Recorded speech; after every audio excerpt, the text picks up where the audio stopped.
Truck driver हा फार फार तर किती कमवत असेल? मोठा बिझनेसमॅन होऊ शकतो का? हा विचार फक्त आयडिया, चांगली स्वप्न वाटत असेल. तर तिथून मग तुम्ही सुरुवात केलेली आणि कशा पद्धतीनं पुढे गेलात मग? मी जवळ-जवळ 4 वर्ष म्हणजे मी 81-82 सालापर्यंत ट्रक चालवत होतो. हं, खूप प्रवास करायला लागायचा. हं, आम्ही म्हणजे माझ्याकडे काउंटर सिग्नेचर परमिट होतं. महाराष्ट्र, कर्नाटक, गुजरात आणि गोवा. हं, सो मी सणासुदीला पण नसायचो घरी. म्हणजे इव्हन गणपतीला पण मी घरी नसायचो.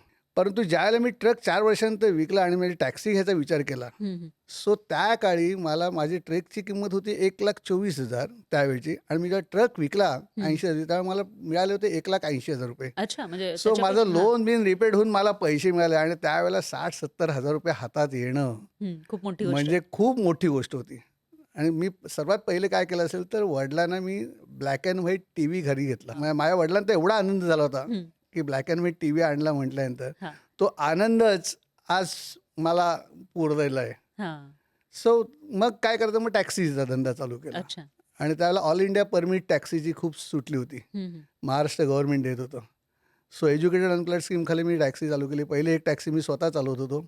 मग त्याच्यानंतर 2 घेतल्या, मग त्याच्यानंतर अजून 2 घेतल्या. असं करत अच्छा. करत माझं त्यावेळेला जवळ-जवळ 10 टॅक्सींचं फ्लीट झालं होतं म्हणजे तयार. हे एखाद्या सिनेमासारखं वाटतं, की सिनेमामध्ये एक जण ट्रक ड्रायव्हर असतो आणि त्याच्यानंतर मग त्याचे अनेक ट्रक होतात किंवा टॅक्सीज हो, होतात. हो, हो, हो. हां, म्हणजे परंतु ही वस्तुस्थिती माझ्या हां. आयुष्यात घडून एक्झॅक्टली. गेलेली आहे, हं, की त्यावेळेला काय झालं होतं, आमच्या पनवेलला एम-आय-डी-सी इंडस्ट्रियल हं, इस्टेट खूप डेव्हलप होत होता आणि सर्व इंडस्ट्रींना टॅक्सी लागायच्या त्यांच्या एक्झिक्युटिव्हसाठी. हं, हं. सो त्यामुळे धंदा खूप जोरात होता. अच्छा. आणि मग कसं ते टॅक्सी लाईनमध्ये किंवा कंपन्यांमध्ये तुम्ही जर टाईम पाळलात, हं, हं, हं. तर नॅचरल तुमच्यावर डिपेंडंट लोकं व्हायचे.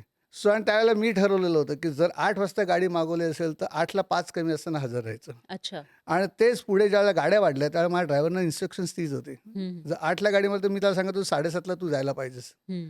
ह्या गोष्टीचं मला इतका बेनिफिट मिळाला, की त्या काळी मोठमोठ्या कंपन्यांचं मला कॉन्ट्रॅक्ट मिळाले. अच्छा. सो असंच करता-करता मला पार्ले कंपनीचं बसचं काम मिळालं. ओह! त्यावेळेला मला बस पण म्हणजे असं स्वप्नवत वाटलं होतं, की हं, पार्ले हं. कंपनीने एक असेच जी-एम होते हं, नाडकर्णी हं. म्हणून आणि त्याने सांगितलं, "काय मंगेश टॅक्सी वापरतोस तू, आम्हाला कंपनीला बस पाहिजे, तू बस घे." हं, हं. आणि झालं मी त्यांना बोललो, म्हटलं, "साहेब तुम्ही कॉन्ट्रॅक्ट करत असाल तर म्हटलं मी बँकेचं लोन घेईन." हं. ते म्हणाले, "करतो कॉन्ट्रॅक्ट." अच्छा. त्यांनी कॉन्ट्रॅक्ट केलं आणि त्या बेसवर मी बसचं लोन घेतलं हं. आणि बस तिथे 4 वर्ष चालवली. तिथे मला चांगले पैसे मिळाले आणि मग मी लँड परचेस केली. अच्छा. म्हणजे जे काय ती लहानपणी मामाचं जे बघितलेलं होतं, हां, एक सुप्त इच्छा हां, त्या लहानपणी होती. शाळेत होतो त्यावेळेला मी. कारण 7वी-8वीत असतानाच मे महिन्यामध्ये मामाकडे वर जाणं असायचं. हां. सुट्टीच्या पुढे-पुढे मग दिवसांनी. हां.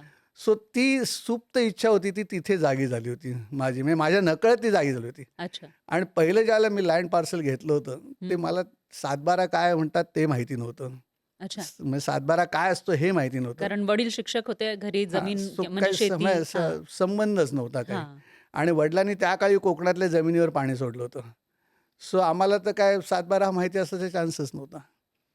पण ती ती पहिली जमीन घेतली. हं. ती जमीन मी एन-ए करून ज्याला बी-आर-सीच्या लोकांना विकले, हां, त्यावेळेला मला त्या काळी एक जो काही पैसे मिळाले, हां. त्यातनं मी एक प्लॉट घेतला अच्छा. आणि तो 300 मीटरचा प्लॉट घेऊन माझा बांधकाम व्यवसाय चालू केला.